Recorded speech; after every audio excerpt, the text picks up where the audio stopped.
Hey, what's up guys? It is your girl, Coach LeighAnn, down here today in Fitness in Plainville, bringing you another sneak peek into our current training phase. The exercise we're going to be going over right now is a sandbag iso pull through. So we're going to get ourselves set up with a sandbag of our choosing. So to set up our plank, same rules apply. What we want to do for this exercise is to try to utilize some of the lines for the mats, just as a reference point for our hands. So when we're in our plank, if we've got our hands underneath our chest, to make sure that they stay there, because if we start doing one of these or we start kicking our hips back, we start using the shoulders when we shouldn't, we stop using the abs when we should, things like that. So we want to make sure that we've got that plank position locked down with no issues. So if I come into my plank position here, I've got my hands on the line, sandbag should be kind of underneath my hips rather than trying to get it in front of me, rather than putting it underneath my chest. I'm going to lock out my plank with a little bit of space between my. So because we're going to go into a three-point plank, essentially, we're going to be lifting one hand at a time.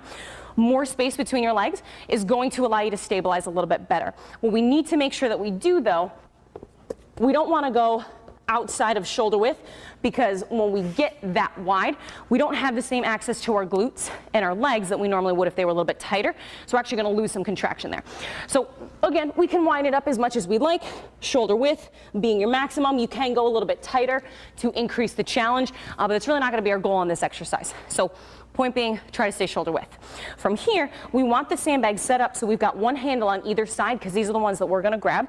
Eyes are going to be right in front of the fingertips. I'm going to lift one hand without anything rotating. I'm going to grab on and I'm going to apply as much pressure as I can. I'm going to hold for probably a good 3-second count, put my hand back on the ground.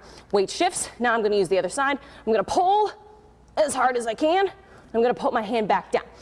So the name of this exercise is an iso pull through. So that means isometric. So that means that there is no movement happening. So what that means is that this is not a sandbag pull through where I'm pulling the bag from side to side. It means I'm applying pressure. I'm staying in that no moving activation place, if you will, and then just switching from side to side. So we have these sandbags with the different tape on them. The green tape is our lightest bag, 20 to 30 pounds. Yellow is 30 to 40 pounds. Red is 40 to 50. You've got the green, you've got the black after that, and they're kind of somewhere in the like 50 to 70 pound range. So really the point behind grabbing the heavier sandbags is that it allows you to apply more pressure. So if you're someone that you could pull with, say, 70 pounds of pressure, you want to grab the heaviest sandbag, because if this bag's only 50 pounds, you're going to pull it across the room. We want to get to that point where we're just applying pressure. It's hard, but we're not moving the bag. When we come back, we hit the other side. And make sure that we're holding it for a couple seconds, that we don't want to grab on. We definitely don't want to rest our hand on the bag, because then we're not pulling and we no longer have that 3-point activation.